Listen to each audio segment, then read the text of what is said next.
All right, welcome back. It is time now to cross to Leanne, who is at one of our TNA business briefing in Sandton. She's joined by the Minister of Science and Technology, Naledi Pandor. They will be talking about women empowerment and its link to sustainable development. A very, very good morning to you, Leanne. It's over to you and your guests. Palesa, a very, very good morning to you and good morning to South Africa as well. It is such a pleasure to be coming to you live from Sandton here in Johannesburg. We can call this the morning after the night before. Last night was the Women in Science Awards, where the best in the science fields were recognized last night, and it was a fantastic evening. It's the 13th year that these awards have been held, where they are formed to recognize the women that are doing such outstanding and sterling work in the fields of sciences.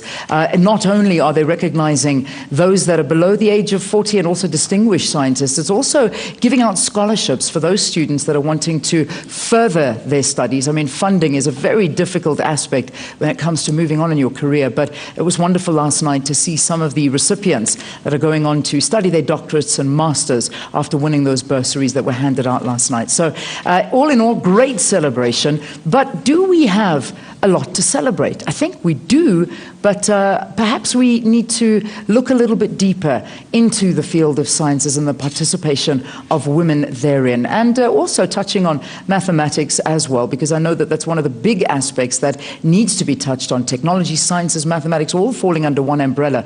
But let's introduce my guests to you this morning, and this is the panel that are going to be discussing it, as well as our audience that have gathered here. We've got a lot of science councils that are represented here, some of the nominees and winners from last night, as well as the finalists, and we've also got some students that have joined us this morning, so really looking forward to getting the questions from them, as well as the questions from you, South Africa. You know how to get hold of us. It's the hashtag TNA BizBrief, as well as that Twitter handle of Morning Live, at Morning Live SABC. Please send us questions. It's an important topic. We really need to speak about it and get South Africa to understand the difficulties and the successes associated therein.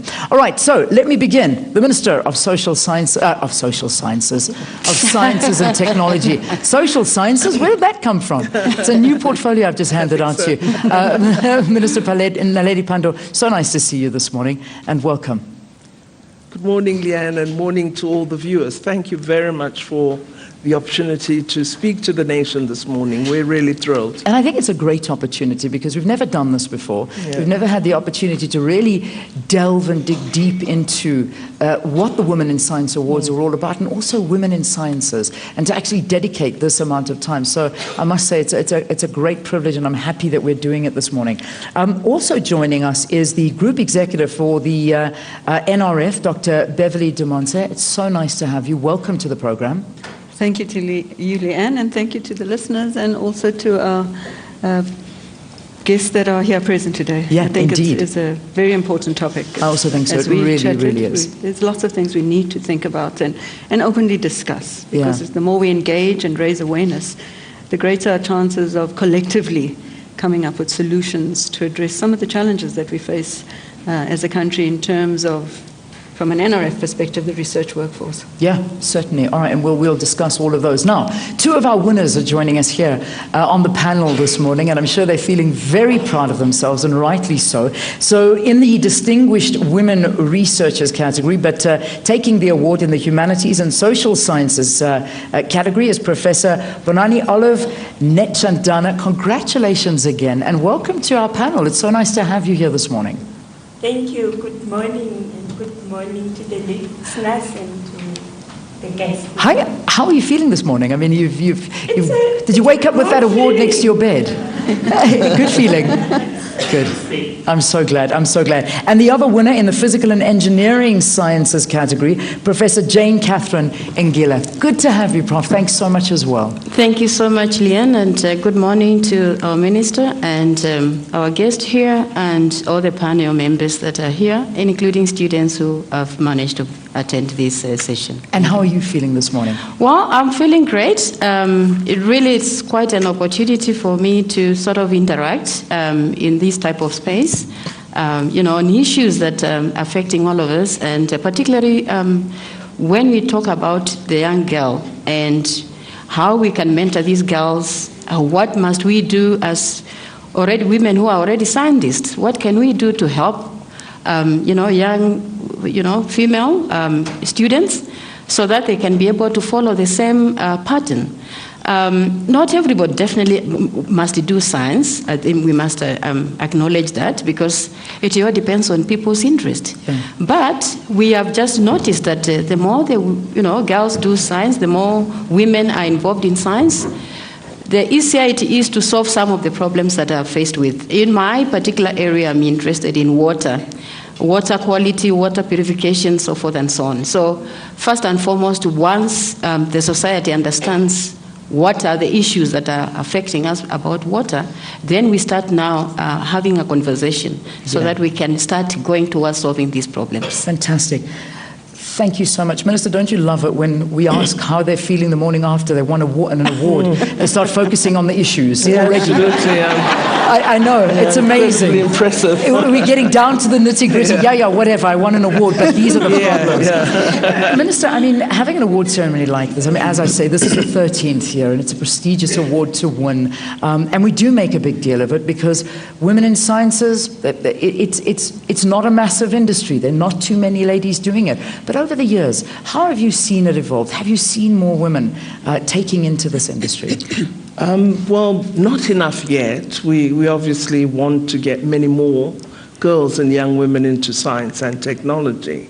But what has changed for me over the years is the presence of many more young women. And I think that's really promising in terms of the future. And of course, I think having role models like this available to the nation, to the world, it shows young girls who are still at school that here are opportunities.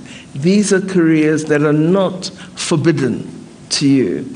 So do consider them, take them up. You can and will succeed.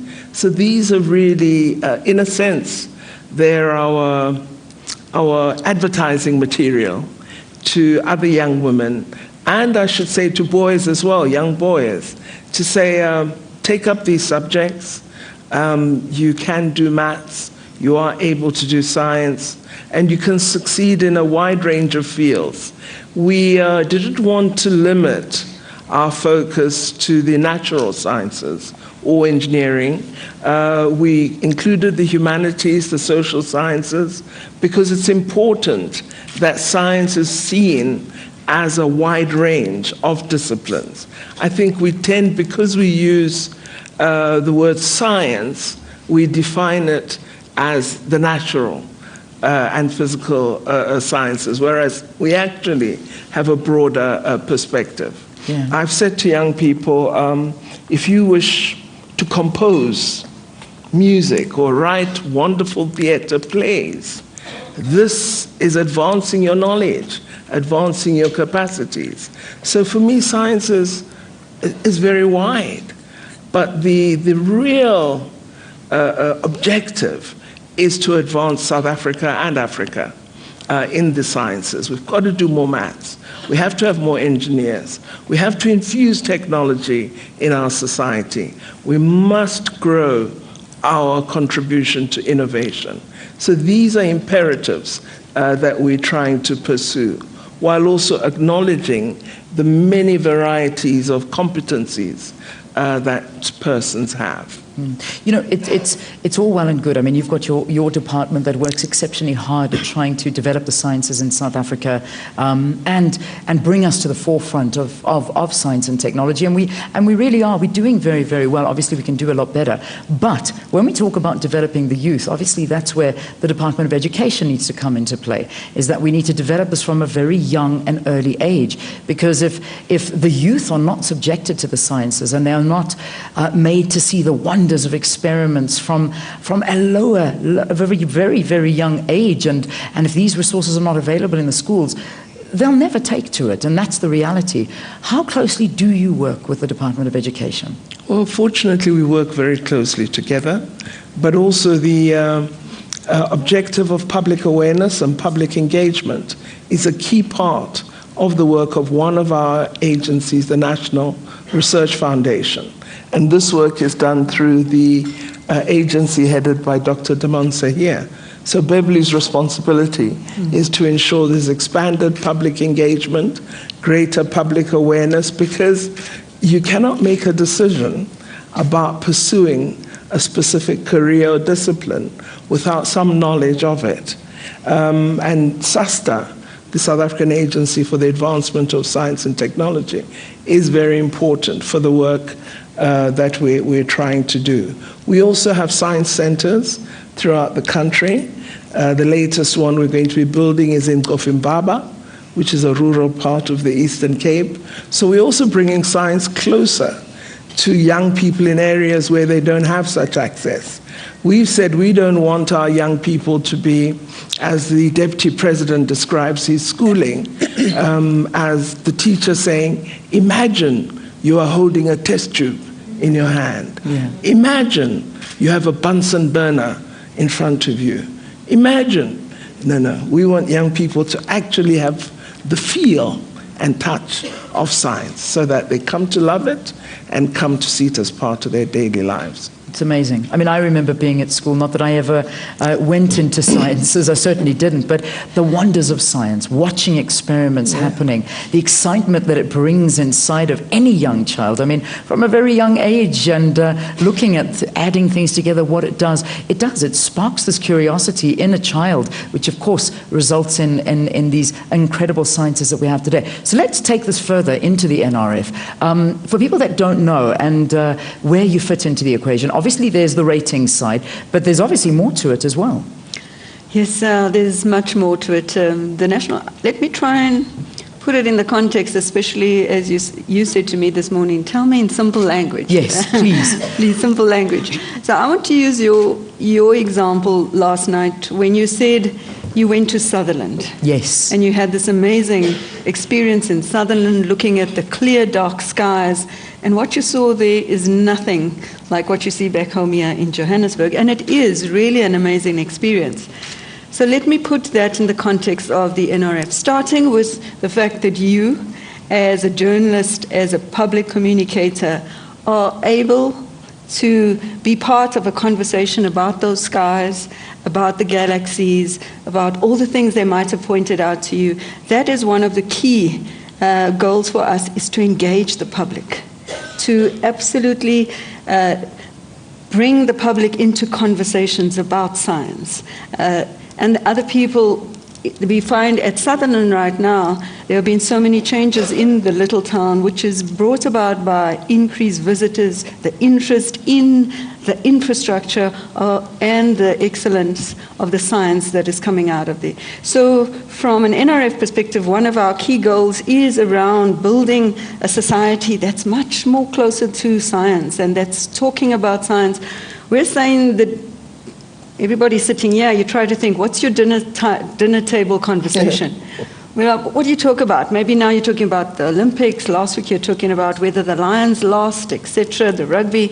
We're saying if we could get science to be part of the dinner table conversations in the home, because very much that is where we build attitude, where we build confidence about ability to participate. So in Sutherland, you experience one of our clear goals is to engage with science. The other is the infrastructure that you interacted with there, which is the platform of SALT itself and the South African Astronomical Observatory. As NRF, we provide these infrastructure platforms where we have scientists ourselves working on there, but they are access. This is the nation's infrastructure, the nation's science infrastructure, and the science coming out of there, let me tell you right now, is globally relevant world-class science. And that's coming out of our infrastructure placed in the Northern Cape. And then also the science that's world-class, but the scientists. The other key area that the NRF focuses on, and its goal, is to build a science cohort that's representative, that has young people coming in and finding a way in a system in a way that they can contribute. So if I use that example just to say to you that all of that is part of what the goals and the mandate of the NRF is. Fantastic. We're going to take this conversation further. We need to take a break, however. When we return, we'll talk to some of our winners from last night. And, you know, I don't necessarily want to focus in on, you know, what it is they do today, because believe me, I was struggling to follow last night. Really, I was. I mean, I want to come across as an absolute genius that understands all of these sciences, but I really don't. What I want to know is, when they were young girls, when they were growing up, what inspired them? How did they have access to it? And how do they land up sitting in these chairs today? And that's what I really want to find out from them. I'm sure you want to hear too. Stay with us.